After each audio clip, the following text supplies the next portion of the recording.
right, we're back again at AES 2024 New York.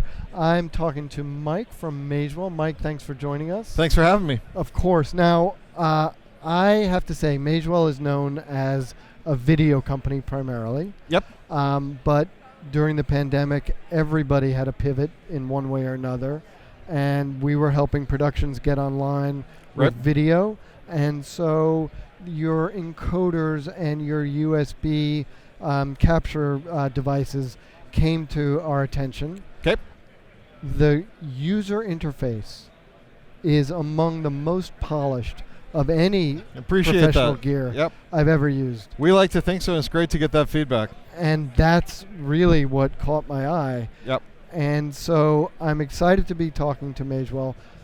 But also, apart from the video stuff, we had a need to get audio signals over the internet. Right. And lo and behold, you guys recently came out with a box. We demoed it in Atlanta last year, where we were able to get walkie-talkies converted to Dante, and then into this box that we're about to see. Okay. Over the internet into the same box on the other side of the, well, in our case, it was just the room, but really it was going through. It could be around the world. Cellular network, back out to Dante, back out to a walkie. Yep. So that box is the Audio DX. That's Tell us about that. So as you said, our roots came from video, and we had a great reputation for products in IP video conversion. So taking baseband, whether it's analog or digital signals, converting into IP formats for video transmission.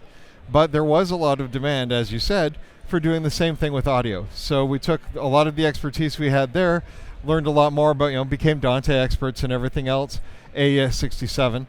And a lot of workflows, even with video workflows, you're carrying the audio separately, just like you would have separate audio mixing and that sort of thing. So there were applications for it, even alongside other video products. Right. So with that, the idea of the audio, the first model was the AES 67 model. Correct. It came before the Audio DX. Ah, interesting. So the idea behind it was to be able to convert between AES 67 and various IP audio formats that could be carried over the internet. Right.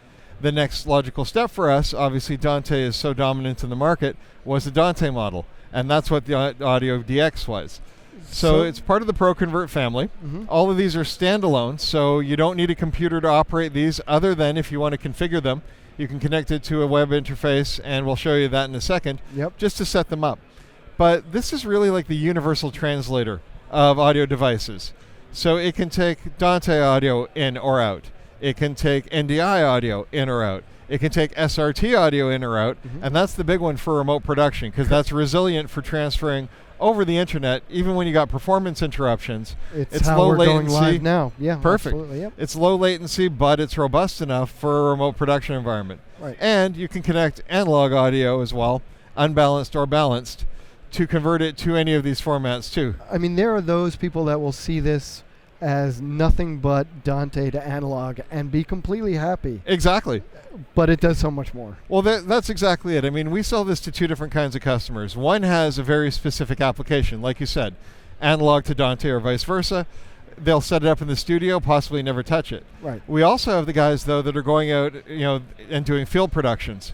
And frankly, they're going to go into an environment. They've been hired for a specific role. They don't know what the infrastructure is they're going to see there necessarily. Or they think they know, and then they find out that one of the other companies contracted to do the same event is feeding them something different. There's, you know what, I forgot. There's a huge, there's a huge audio in and out that we almost left off, or I feel like I did. USB. USB as well. So if you have a laptop, USB, yeah. Well, exactly. So if you have a laptop computer or any computer, you could connect this and use it as a capture device, or to take the output of that machine and to put it out in any of those formats. So one of the things, we've got customers who say that they'll show up and they'll know they won't, if the video production company is using a TriCaster, they might be getting NDI audio or need it. But if they're using something else, they might get Dante. So with this, it doesn't matter, because it can do all those different formats. I have to say, I always wondered, Dante to USB, why don't I just use Dante Virtual Sound Card? And that's great until you have to touch somebody else's laptop. Right. And they don't want you to install And they don't want that. you installing the driver or anything Yeah. like that to be able to do it So precisely. you route your Dante to this box. It shows Yep. up as a regular USB interface. So this uses what they call Universal Audio Class or USB Audio Class. Yep. So it's the built-in operating system drivers. You don't install anything. Yep. It automatically just shows up. If you want to get into the nuts and bolts of it, then you can pull up an interface on a browser. So this is just a web page showing it. This isn't a live device at the moment, but this is the audio matrix that you would get, and you can map all of your audio channels. Okay, my unbalanced audio is going to become NDI audio. Right. Or AES 67, and you And can be doing all these in parallel. It's got 2 unbalanced and 4 balanced Yep. analog audio. 2 unbalanced and 2 balanced. Okay, copy. 4 Got it. total. 4 total. Okay. Yep. That makes sense. And 4 USB, is that right? Sorry? Is it 2 USB or 4 USB? It's okay, so it's 1 USB connection, Right. but you can do 8 channels of audio over that connection. Jeez, okay. And how many Dante channels? That's the key thing again too, because with Dante you can be doing 8, or with Right. NDI you can be doing 8 because Sure. it's all going over IP, all packed into that one stream. Yeah. You don't need that number of physical connections like you're constrained with analog audio. Okay, amazing. Yes. So the other thing is too that if you are connected to a network, you don't have to have a separate power source with these because these can be powered over Ethernet. So if you have a network switch that can provide power right over the network connector, it's literally one cable to connect this thing. And if you don't have PoE, it's bog standard USB power. Is that Sorry, correct? sorry, I it's, couldn't. it's regular USB for power. It can be, yeah. We Yeah. give you a power adapter with it. Yep. But you can also power it off like a mobile power brick or that sort of thing. So. Totally, yeah. Or PoE, which Or is PoE. just such a handy. Yep. Like every sound mixer, this is a little self-serving. Every sound mixer should have one, just because it's so Swiss Army knife. Well, we've said that a lot about some of Magewell's video products too. They've got certain ones that I can show you too, but they're the little bricks that they just go in your backpack. You don't know when they're going to save you, right? You go into an environment, you go in to do a concert or a sporting event, somebody hands you something signal-wise that you weren't expecting. Just having a widget in your backpack you can just plug in and make it go, so you're not scrambling for an hour to get everything rerouted. Is a huge deal. Absolutely. Let's. I feel like we've exhausted the. I think that's it for the audio thing. I did want to see the Director Mini. Sure. Now we use this device in our own live streams. Okay. In part because it's a monitor. Yep. So for nothing else, it's a great looking monitor. Okay. It's also a switcher. Yep. And it also streams. So show it to us in detail. You've described it quite well. There's a couple of things you didn't mention. Yeah, but no. The whole idea is it is a completely all-in-one production and streaming system. Yes. So it can do multi-input switching. Yep. It can do graphics overlays. It can do, if you're doing sports productions, it can do scoreboards and that sort of thing. It has its own audio mixer built into it as well. Not as sophisticated as a standalone one, so you can bring in separate audio if you want. Yes. But to do all the basics. And it can record. So even if you're not streaming live, you can be recording for playback later and streaming. SRT, as we talked about, RTMP, it's got presets for all the major platforms, YouTube and stuff. Yep. We'll see some of that. Yep. At a very fundamental level, it's a switcher. And it has 2 HDMI inputs, 2 USB AV inputs, so from webcams and so forth. Yep. It can take 3 NDI video streams in. And you can also connect 3 mobile phones to it and use those mobile phones as camera sources as well. So that'll give you 10 right off the bat. And as I said, at its basic, it's a switcher. You can control it fully through the touchscreen interface, even though that's not the only way to control it. And I should say that's another thing I love about your company, which is they're very open to having multiple open ways of controlling it. Absolutely. I mean, we'll start getting into some of them, but there's about 6 different ways you can control this thing now. Yep. So graphics, I mentioned graphics. I'm going to pop a scoreboard up there. If I hold, all I have to do is hold on this and get controls. Now I have full scoreboard control. So if the home team scores, now they've got 15. Things like that. It's great. Running game clock. We've got templates for common sports like soccer and baseball, so it shows you where the runners are on base, things like that. Because these systems are, this solution is very popular for things like high school sports and college sports. Other types of graphics, we can do little things like clocks, countdown timers. Nice. You mentioned a countdown timer before your show. Yeah. Even just bring up logos and sponsors. things like that. And we can also do animated things. It can bring in a live HTML graphics feed from a URL. Common thing would be like through elections, where people are feeding data in automatically, and it'll automatically render that. Instant replay. It has instant replay capabilities for sports. Wow. Okay. So you could set a duration. It could do, you can mark an event, a goal was scored, do a replay, automatically goes back to the live event. Right. All of that's right in this one box. You don't need a bunch of different boxes. I mentioned the audio mixer. Again, all the different audio channels, because you can be having audio follow the video when you switch video, or you might want to lock the audio down because it's coming from a separate mixing console.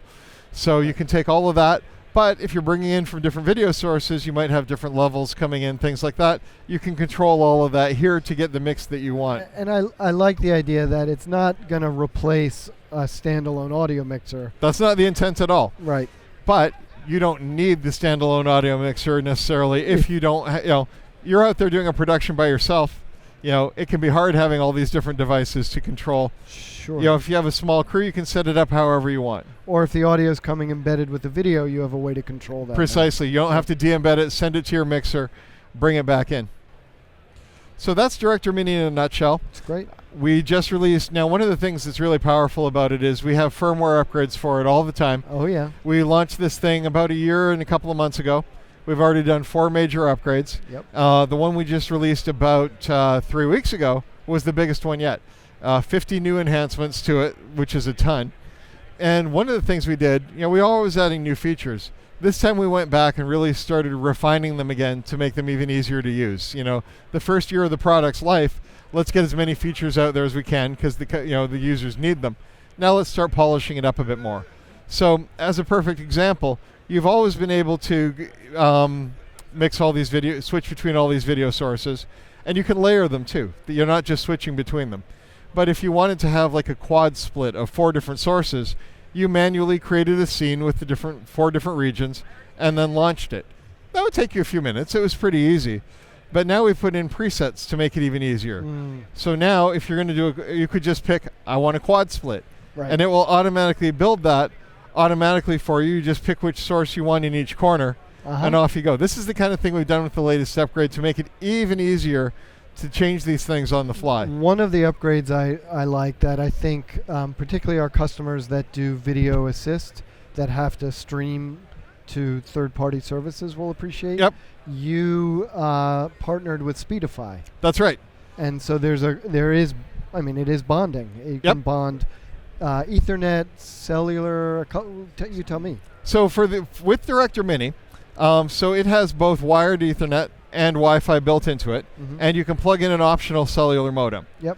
And with the Speedify function that's in there, if you sign up for a Speedify subscription, what it can do is it can combine however many of those connections you're using into one faster and more resilient connection. Yep. So when I say more resilient, let's say you're out there streaming in the field, and all of a sudden your cell network goes down, or it slows down, there's too much congestion.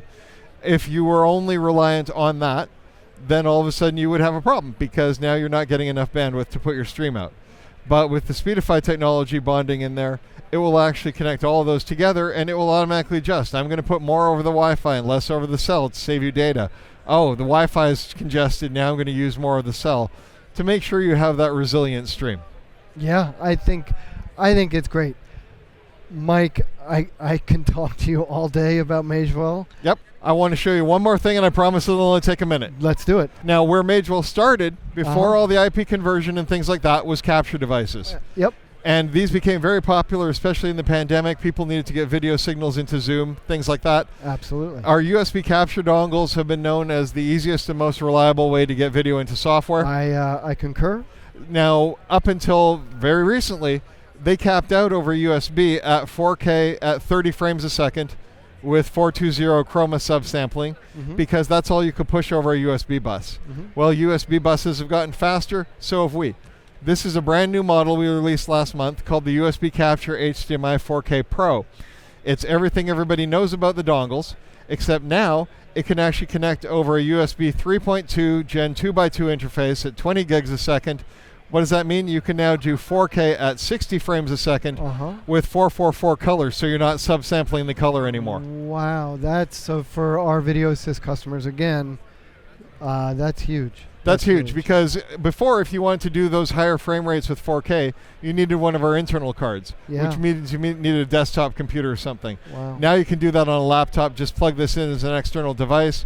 Once again, like you said, you don't need drivers. It's UVC compliant, so you plug this into a Windows machine, Linux machine, Mac machine, it just shows up. And they'll take in whatever data is being pushed in over. Do you have an HDMI? This is an HDMI model. There is an SDI model planned, but not shipping yet. Copy that. That's awesome. Okay. So, and this is available today. How much? $549. Wow. All right. Awesome. Thank you so much. Thanks again for stopping by. Absolutely. Thank you for watching. I think that wraps it up for our AES NAB coverage. We really appreciate you watching. Nate, thanks for taking over shooting duties. Jared, Joe in New York, thank you so much. And we will see you again real soon. Be well, everybody.